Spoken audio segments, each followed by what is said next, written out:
بسم الله الرحمن الرحيم. وعن عبد الله بن عمر رضي الله عنهما قال كنا قعودا عند النبي صلى الله عليه وسلم فذكر الفتن فأكثر في ذكرها حتى ذكر فتنة الأحلاس. قال قائل: وما فتنة الأحلاس؟ قال: هي هرب وحرب. ثم فتنة السراء دخلها من تحت قدمي رجل من أهل بيتي يزعم أنه مني وليس مني، إنما أوليائي المتقون.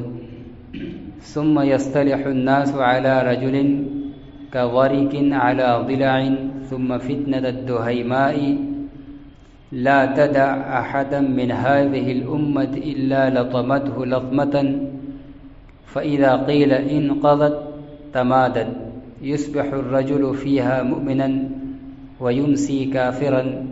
حتى يصير الناس إلى فسطاطين: فسطاط إيمان لا نفاق فيه، وفسطاط نفاق لا إيمان فيه. فإذا كان ذلك فانتظروا الدجال من يومه أو من غده.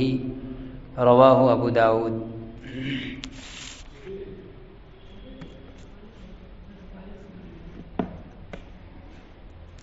یہ حضرت عبداللہ ابن عمر رضی اللہ عنہما کی حدیث ہے. اس میں انہوں نے آپ صلی اللہ علیہ وسلم سے نقل فرمایا ہے کہ آپ نے خصوصی طور پر ایک موقع پر بہت سے فتنوں کا ذکر فرماتے ہوئے 3 بڑے فتنوں کا خاص طور سے تذکرہ فرمایا ہے. ایک کا نام دیا ہے فتنہ احلاس، اور دوسرا ہے فتنۃ السراء، اور تیسرا ہے فتنۃ الدہیمہ. یہ 3 بڑے خطرناک اور عظیم فتنے کا اس امت کے اندر ظاہر ہونے کا آپ صلی اللہ علیہ وسلم نے بڑی تاکید کے ساتھ تذکرہ فرمایا ہے. حضرت عبداللہ ابن عمر رضی اللہ عنہما سے روایت ہے، آپ فرماتے ہیں: کنا قعودا عند النبی صلی اللہ علیہ وسلم، ہم صحابہ لوگ نبی کریم صلی اللہ علیہ وسلم کے پاس بیٹھے ہوئے تھے. فذکر الفتن، چنانچہ آپ صلی اللہ علیہ وسلم نے بہت سے فتنوں کا تذکرہ کیا. فاکثر فی ذکرہا، اور خوب ذکر کیا، یعنی بہت سارے فتنوں کا چھوٹے بڑے کا تذکرہ فرمایا. حتی ذکر فتنۃ الاحلاس، یہاں تک کہ مختلف فتنوں کے ذکر کرتے کرتے فتنہ احلاس کا تذکرہ فرمایا. قال قائل، ایک پوچھنے والے نے سوال کیا کہ فتنہ احلاس کیا چیز ہے اے اللہ کے نبی؟ چونکہ ایک نئی چیز تھی، ایک نیا لفظ تھا، مبہم لفظ تھا، اس لیے اس کی وضاحت کی ضرورت تھی. چنانچہ صحابہ میں سے ایک صحابی نے سوال کر دیا کہ فتنہ احلاس کیا چیز ہے؟ احلاس یہ عربی کا لفظ ہے، یہ حلس کی جمع ہے، اور حلس کہتے ہیں قالین یا بچھاون کے اندر کے بچھاون کو. چادر کے اوپر، بیڈ کے اوپر جو اوپری حصہ ہوتا ہے، اس کے اندر سے ایک زمین کی حفاظت سے اس کے بچاؤ کے لیے ایک پیون کے طور پر ایک معمولی کوئی کپڑا بچھایا جاتا ہے، جو اوپر کے اہم قالین اور بچھونے کے مقابلے میں معمولی ہوتا ہے. تو اسی کو کہتے ہیں حلس یا احلاس. اور اس کی حالت یہ ہوتی ہے کہ وہ زیادہ دنوں تک باقی رہتا ہے. اوپر کے تو آدمی بدلتا رہتا ہے، اور وہ گاہے گاہے اٹھ کر صاف صفائی کے لیے، دھلائی کے لیے ہٹتا رہتا ہے. لیکن جو نیچے پیون کے طور پر، استر کے طور پر بچھایا گیا ہے، وہ اپنی جگہ پر دیر تک باقی رہتا ہے. تو ایک بڑے فتنے کو آپ نے فتنہ احلاس جو کہا ہے، اس بات کی طرف اشارہ کرنے کے لیے کہ وہ قالین اور بچھاون کے نچلے کپڑے کے دیر تک باقی رہنے کی طرح وہ فتنہ بھی لمبا چلے گا، دیر تک باقی رہے گا۔ جب آپ سے پوچھا گیا کہ فتنہ اہلاس کیا ہے تو آپ نے فرمایا ہی حرب و حرب، وہ بھاگ دوڑ اور لوٹ مار کا فتنہ ہوگا۔ لوگ آپس میں ایک دوسرے سے نفرت اور عداوت کی وجہ سے بھاگیں گے، لوگوں میں دشمنی، نفرت، کدورت اتنی بڑھ جائے گی کہ ہر آدمی دوسرے کو دیکھ کر بھاگنا پسند کرے گا، بھاگے گا، اور کسی نہ کسی طریقے سے جب بھی آدمی کو موقع مل جائے کسی دوسرے کا مال لوٹنے کھسوٹنے کا، وہ لوٹ کھسوٹ لے گا، کوئی پرواہ نہیں کرے گا۔ یہ ایک فتنہ اس امت کے اندر آپ صلی اللہ علیہ وسلم نے فرمایا کہ ظاہر ہوگا۔ جنگ و جدال بھی خوب ہوگی جس کے نتیجے میں مال لوٹا جائے گا، اور اسی طریقے سے نفرتیں اور کدورت بھی بہت بڑھے گی جس میں آپس میں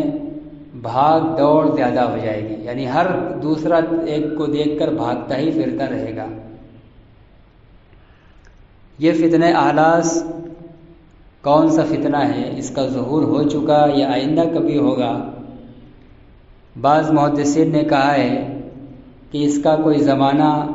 اور کوئی نشان متعین نہیں ہے، یہ ہو سکتا ہے کہ آئندہ کبھی ظاہر ہو۔ اور بعض بڑے محدثین نے یہ بھی کہا ہے کہ فتنہ اہلاس حضرت عثمان رضی اللہ عنہ کی شہادت سے لے کر اور حضرت معاویہ رضی اللہ تعالیٰ عنہ کے زمانے تک، جو ان کے اور حضرت حسن رضی اللہ عنہما کے درمیان صلح ہوئی ہے، اس زمانے تک جو ایک لمبا وقفہ ہے، اس زمانے میں جو مسلمانوں کے بیچ میں فتنہ رہا ہے کہ آپسی میں جنگ و جدال، ایک دوسرے سے بھاگنا، بلا شبہ اس زمانے کے اندر رہا ہے۔ بعض دشمنان اسلام کی سازشوں کی وجہ سے اس سے مراد وہی فتنہ ہے۔ سن 35 ہجری کے اندر حضرت عثمان رضی اللہ تعالیٰ عنہ کی شہادت سے وہ سلسلہ شروع ہوا، اور حضرت حسن رضی اللہ تعالیٰ عنہ کے ہاتھوں سن 62 میں حضرت معاویہ رضی اللہ عنہ کے ساتھ مصالحت ہوئی، پھر امت کے اندر فتنہ تھما۔ یہ مسلسل تقریباً 7 سال کا ایک لمبا عرصہ رہا ہے۔ یہ پورے لمبے عرصے تک مسلمان جنگ و جدال کے اندر مبتلا رہے، اور جو خوارج اور دوسرے لوگ تھے وہ ناحق جنگ و جدال میں مبتلا کر کے دوسروں کا مال لوٹنے کھسوٹنے میں رہے۔ اس لیے کہ جب دو فریق کے اندر جنگیں ہوتی ہیں تو جو جس پر فتح پاتا ہے، حاوی ہوتا ہے، وہ اپنے مفتوح اور اپنے سامنے جو جماعت زیر ہو گئی، ہار گئی، اس کے مال و جائیداد پر بھی حملہ کرتا ہے، لوٹ کھسوٹ لیتا ہے۔ تو یہ فتنہ اہلاس اسی فتنے کی طرف اشارہ ہے جو حضرت عثمان رضی اللہ تعالیٰ عنہ کی شہادت سے شروع ہوا اور ایک لمبے عرصے تک وہ چلتا رہا۔ ثم فتنۃ السراء، پھر آپ صلی اللہ علیہ وسلم نے فتنۃ السراء کا تذکرہ کیا۔ سراء کے معنی خوشحالی، خوشحالی کا فتنہ، یعنی ایک ایسا فتنہ آئے گا کہ لوگوں کے اندر خوشحالیاں بہت بڑھیں گی، اور خوشحالی اور مال و زر کی کثرت کی وجہ سے لوگ فتنے کے اندر مبتلا ہوں گے۔ دخنها من تحت قدمی رجل من اہل بیتی، کرے کہ اس کی ابتدا میرے اہل بیت میں سے ایک شخص کے ذریعے ہوگی، اس کے پیر کے تلے ہوگی، یعنی اس کے ذریعے سے ہوگی۔ یزعم انہ منی، وہ دعویٰ کرے گا کہ وہ مجھ سے ہے، یعنی میرے نسب کے اور خاندان سے ہونے کا دعویٰ کرے گا۔ ولیس منی، حالانکہ وہ مجھ سے نہیں ہوگا، یعنی نسبی اعتبار سے تو ہوگا مجھ سے، لیکن ایمان اور تقویٰ کے اعتبار سے وہ میرے نسب کا نہیں ہوگا۔ وَإِنَّمَا أَوْلِيَائِي الْمُتَّقُونَ، میرے رشتہ دار اور قرابت والے لوگ پرہیزگار لوگ ہیں۔ ایسا نہیں کہ جو نسبی اور خونی اعتبار سے میرے خاندان میں پیدا ہو گیا، اب چاہے وہ کافر ہو، مشرک ہو، منافق ہو، گناہگار ہو، کچھ بھی ہو، وہ اہل بیت ہے، اور اہل بیت کا جو اعزاز و اکرام ہے اس کا ہوگا، ایسا نہیں ہے۔ میرے اکرام اور اعزاز والے جو اہل بیت ہیں وہ لوگ ہیں جو متقی اور پرہیزگار ہوں گے۔ لیکن کہہ رہے ہیں کہ ایک زمانہ ایسا آئے گا کہ میرے اہل بیت میں سے ایک فرد جو نسبی اعتبار سے میرے اہل بیت میں سے ہوگا لیکن ایمان اور تقوی اہل بیت جیسا نہیں ہوگا، وہ کسی طریقے سے سلطنت کا مالک ہو جائے گا، زمین اس کے قدم کے نیچے ہو جائے گی اور لوگ خوب فراوانی عیش و عشرت اور مال کی خوشحالی اور بڑھوتری کے اندر ہوں گے، لیکن اس کے ذریعے سے لوگ فتنے کے اندر مبتلا ہوں گے۔ اچانک وہ شخص فوت ہو جائے گا اور پھر اس کے بعد اس کی اولاد میں سے کوئی انتہائی نااہل آدمی امیر مسلط کیا جائے گا۔ اس فتنے کے بارے میں ہمارے قریب کے بزرگوں میں سے ایک بڑے عالم دین اور محدث ہیں حضرت مولانا خلیل احمد سہارنپوری رحمۃ اللہ علیہ۔ انہوں نے اپنی کتاب بذل المجہود کے اندر لکھا ہے کہ اس سے مراد مکہ مکرمہ کے اندر امیر شریف حسین کا فتنہ ہے۔ جب ترکوں کی حکومت قائم تھی، خلافت قائم تھی، غالباً 1333 ہجری کے اندر کا واقعہ ہے کہ انہی میں سے ایک امیر شریف حسین وہ امیر بن گیا، اور حجاز کا علاقہ جو عرب کا علاقہ جو حجاز کہا جاتا ہے، جس میں عرب کے جو اب مختلف حصے کاٹ کاٹ کر ٹکڑے ٹکڑے کر کے الگ ملک بنا دیا گیا، اور ایک چھوٹا سا ملک سعودی عرب ہے، وہ نہیں، حجاز عرب کے اطراف کے جتنے چھوٹے چھوٹے اب ملک ہیں وہ سب ملا کر پورا ایک ملک حجاز تھا۔ اس کا احادیث کے کتابوں کے اندر پورے کو حجاز کہا جاتا ہے۔ تو اس ترکی حکومت کے زمانے میں حجاز کا امیر بنایا گیا امیر شریف حسین کو، لیکن یہ انگریزوں اور یہودیوں کے خلاف جو خلافت عثمانیہ اور ترکی حکومت کے خلاف تھے، اس نے ان لوگوں کے ساتھ ساٹھ گاٹھ کر لی، ان کے ساتھ مل گیا اور خوب ان کے ساتھ مل کر آہستہ آہستہ یہ ترکی حکومت کو کمزور کرتا رہا عرب کے اندر، حجاز کے اندر، اور مال کے ذریعے یہ بکا تھا، اور اس نے مال کے ذریعے عرب کے بدوؤں کو خرید کر خوب ان کے اوپر دولت لٹا کر فتنے کے اندر مبتلا کر کے رفتہ رفتہ عرب کے اندر سے ترکی حکومت کو کمزور کیا گیا، یہاں تک کہ اس کا انتقال ہوا، اور انتقال ہونے کے بعد اس کے کسی بیٹے کو امیر بنایا گیا جو بالکل امارت کا لائق نہیں تھا، نہ فیصلہ لینے کی صلاحیت تھی نہ فیصلہ کرنے کی صلاحیت تھی۔ نتیجہ یہ ہوا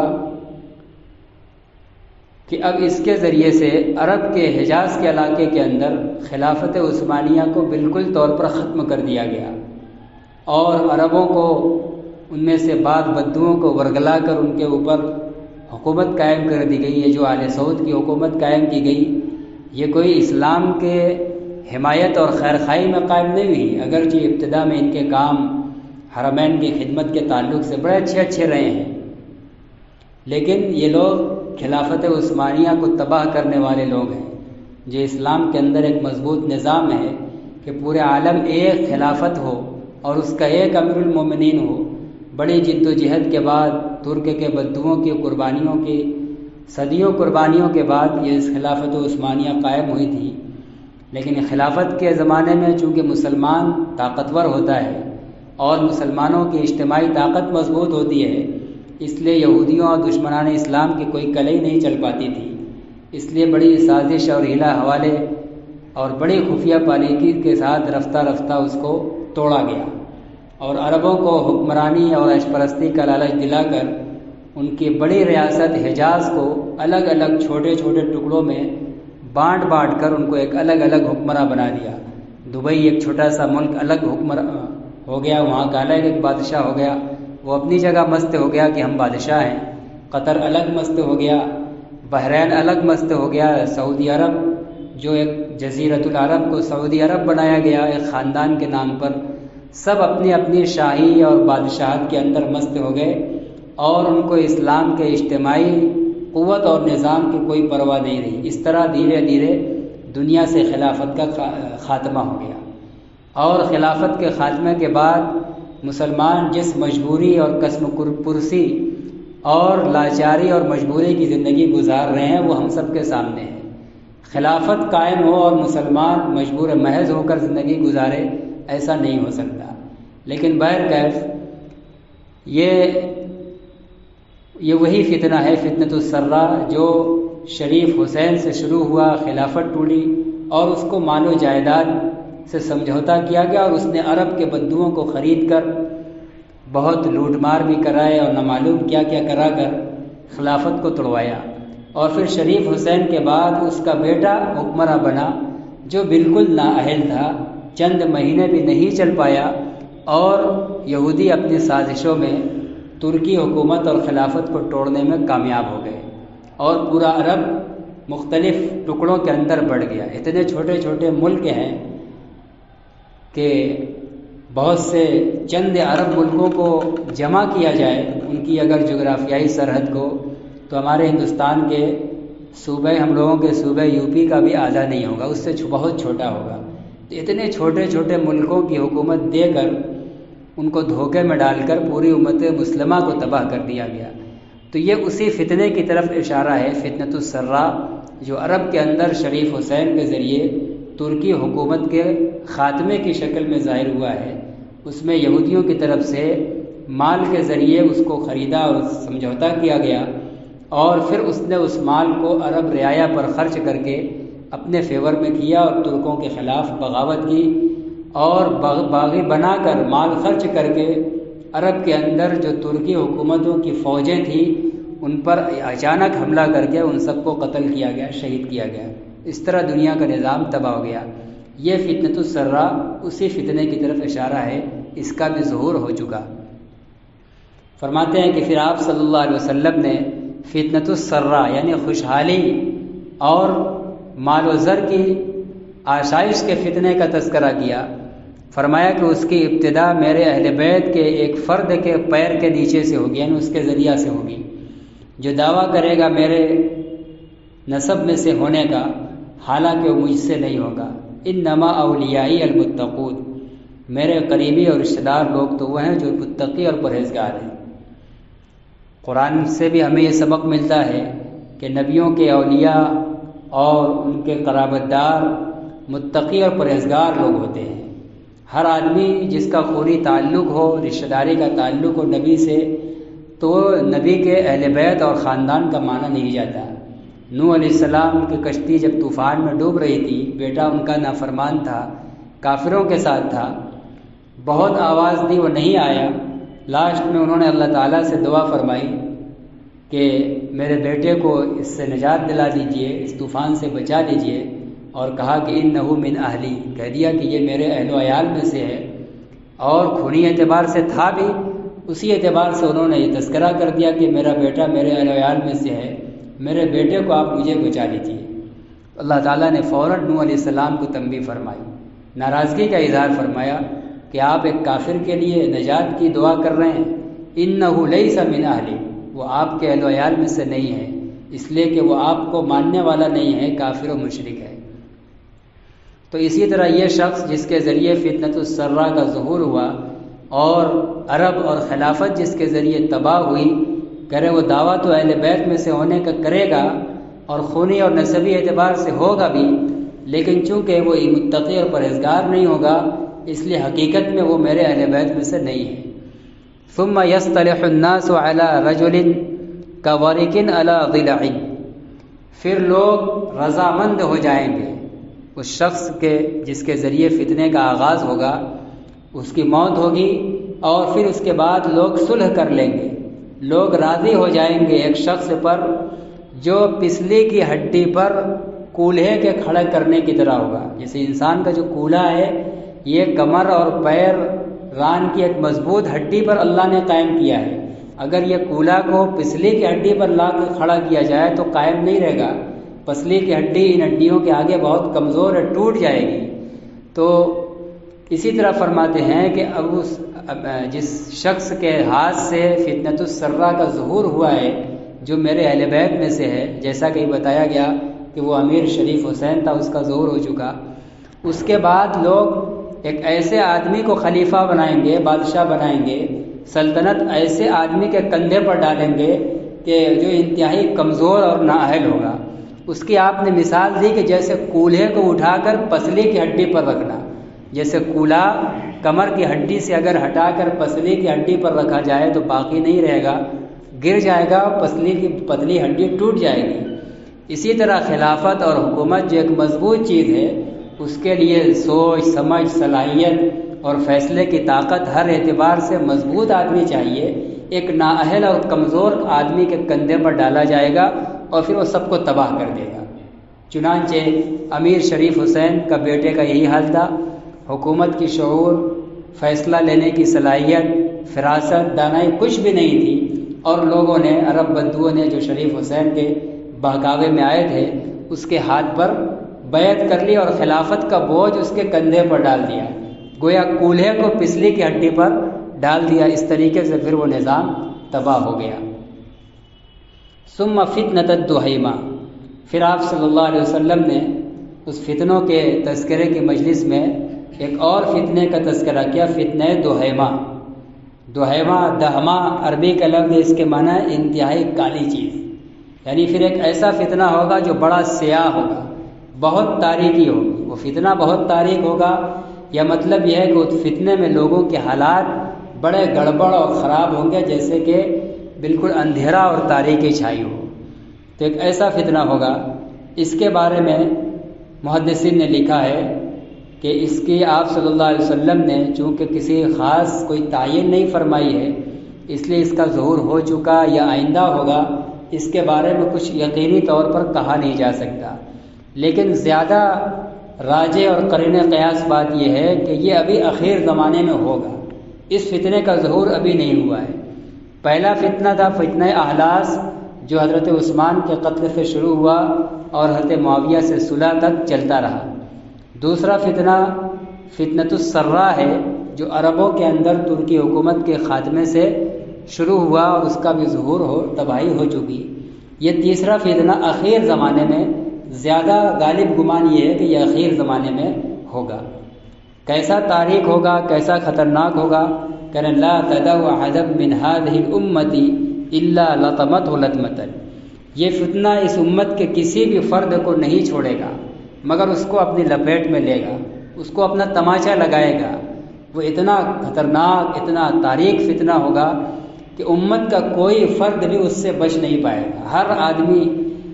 کم و بیش، کوئی کم کوئی زیادہ، اس فتنے کے اندر ضرور مبتلا ہوگا، اس کی لپیٹ میں آئے گا۔ فَإِذَا قِيلَ، اور وہ فتنہ ایسے طریقے سے آئے گا کہ اچانک ایسا محسوس ہوگا کہ ختم ہو رہا ہے، اور لوگ کہنے لگیں گے کہ انقضت، فتنہ ختم ہو گیا۔ جیسے ہی جب یہ لوگ کہنا شروع ہوں گے کہ فتنہ ختم ہو گیا، تمادت، اچانک اور پھر وہ ایک ظاہر ہو جائے گا، یعنی وہ ایک لمبا خطرناک فتنہ ہوگا، اور وہ فتنہ بہت واضح اور ظاہر نہیں ہوگا۔ اس کی فتنہ پن کبھی تو بہت عروج پر ہوگا اور پھر انتہائی مدھم ایسا نظر آئے گا کہ آدمی کہنے لگے گا چلو اب ختم ہو گیا، لیکن جیسے ہی آدمی یہ خیال لائے گا کہ اب ختم ہوگا، اچانک پھر عروج پکڑ لے گا، تمادت، پھر وہ بڑھ جائے گا، اور پھر جب لوگوں کے ختم کا گمان کے بعد پھر جب دوبارہ بڑھے گا تو اس کا خطرناک ہونا، اس کی تاریکی اور بڑھ جائے گی، ایسی بڑھ جائے گی یصبح الرجل فیہا مؤمنا، کہ اب اس میں آدمی صبح کو مومن ہوگا، ویمسی کافرن، اور شام کو کافر ہو جائے گا۔ ایسا حالات اس قدر تیزی کے ساتھ پلٹیں گے، ایسا خطرناک فتنہ ہوگا۔ صبح ہے تو آدمی کچھ سوچ ہے، ایمان پر قائم ہے، لیکن حالات ایسا پلٹیں گے کہ شام تک وہ ایمان پر باقی رہے، کوئی ضروری نہیں وہ ایمان سے پھر بھی جائے گا۔ اور ایمان سے پھرنے کا مطلب اور کافر کا مطلب یہ نہیں کہ حقیقی کافر ہی ہو جائے، یہ بھی ہو سکتا ہے کہ حقیقی کافر بھی ہو جائے، یا یہ بھی ہو سکتا ہے کہ بہت سے ایمانی تقاضے پر قائم نہ رہے، فتنے اور فتنے میں مبتلا باطل سے سمجھوتا کر لے جائے، اس کے خلاف آواز نہ اٹھا لے جائے، خاموش ہو جائے، تو ایسا خطرناک فتنہ ہوگا۔ حتیٰ یسیر الناس الی فسطاطین، اور یہ فتنہ کہہ رہے لمبا چلتا رہے گا یہاں تک کہ لوگ پھر دو گروہ میں بڑھ جائیں گے۔ لوگ جب لوگوں کے حالات اس فتنے کی وجہ سے مسلسل پلٹتے رہیں گے، صبح کو مومن، شام کو کافر، شام کو مومن تو صبح کو کافر، جب یہ کیفیت تیزی کے ساتھ ہو جائے گی تو پھر رفتہ رفتہ لوگ دو گروہ میں بڑھ جائیں گے۔ فسطاط ایمان لا نفاق فی، ایک وہ گروہ ہوگا جس کے اندر ایمان ہوگا، جو کامل ایمان والے ہوں گے، فتنے سے متاثر نہیں ہوں گے اور فتنے کے زمانے میں بھی ایمان کے تقاضے پر ڈٹے ہوں گے۔ ایک وہ گروہ ہوگا خالص ایمان کا، جن کے اندر نفاق کا کوئی ذرہ نہیں ہوگا، وہ کہیں کوئی سمجھوتا نہیں کریں گے، جان چلی جائے لیکن وہ ایمان کے تقاضے کے مطابق حق ہی کریں گے اور حق بات ہی بولیں گے، کوئی سمجھوتے کی بات نہیں کریں گے۔ وَفَاسْتَاطَ نِفَاقًا لَا ایمان فِیہ، اور دوسرا گروہ نفاق کا گروہ ہوگا جس کے اندر ایمان کا کوئی ذرہ نہ ہوگا۔ ایک وہ لوگ ہوں گے جو منافق ہوں گے، زبان سے تو اپنے آپ کو مسلمان کہہ رہے ہوں گے اور سمجھ بھی رہے ہوں گے، لیکن ایمان کے تقاضے پر اس زمانے میں کوئی عمل نہیں کر پائیں گے۔ وہ فتنوں کے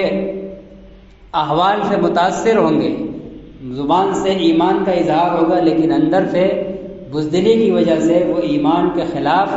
سوچ رکھیں گے، ایمان کے خلاف پلاننگ کریں گے۔ تو رفتہ رفتہ فتنہ بڑھتے بڑھتے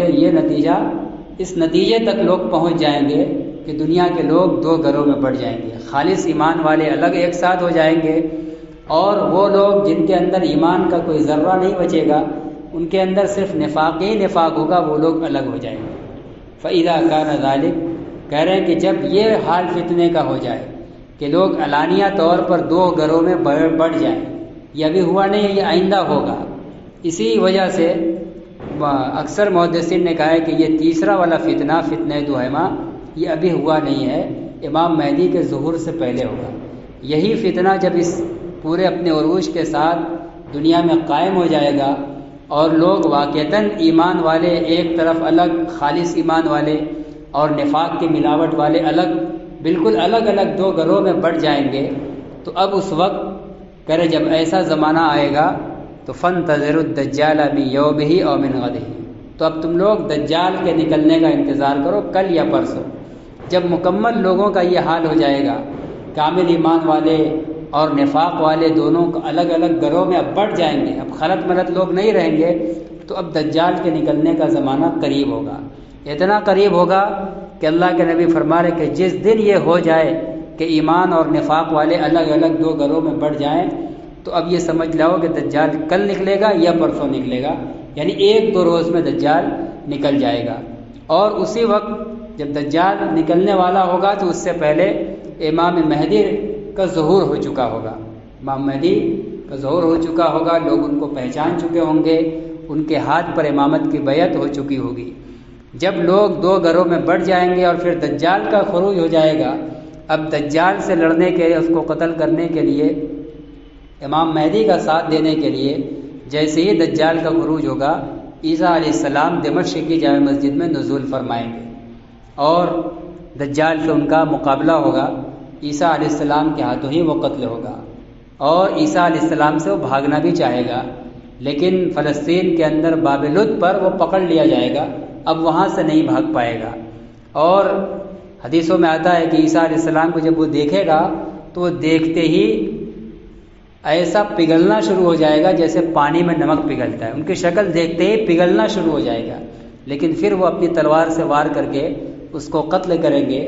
پھر اس طریقے سے اب دنیا سے فتنوں کا خاتمہ ہوگا۔ اب دجال کے خاتمے کے بعد امت محمدیہ پر کوئی فتنہ نہیں آئے گا۔ اب دجال کے خاتمے کے بعد عیسیٰ اور مہدی علیہ السلام کی محنت سے 100% پوری دنیا میں صرف ایمان والے ہی رہیں گے، مکمل ایمان والا کوئی ایک بندہ بھی نفاق، کفر، یہودی اور عیسائی مذہب والا نہیں ہوگا،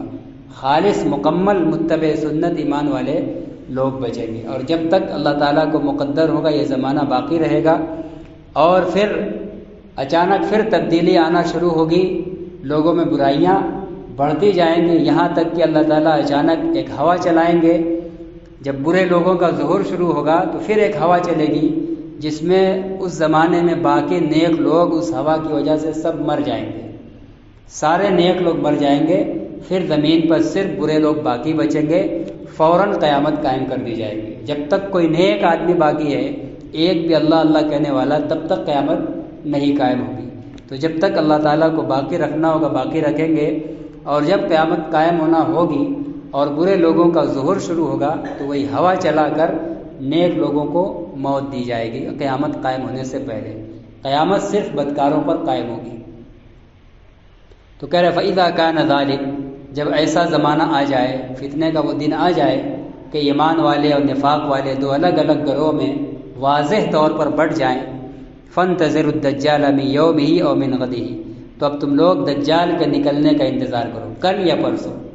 جس دن یہ ہوگا یہ عمل مکمل کہ خالص ایمان والے ایک طرف اور خالص نفاق اور کفر والے ایک طرف، تب اس کے ہی اگلے یا دوسرے دن فتنہ کانا دجال کا ظہور ہوگا۔ اللہ تعالی ہم سب کو فتنوں سے محفوظ فرمائے۔ وآخر دعوانا الحمدللہ رب العالمین۔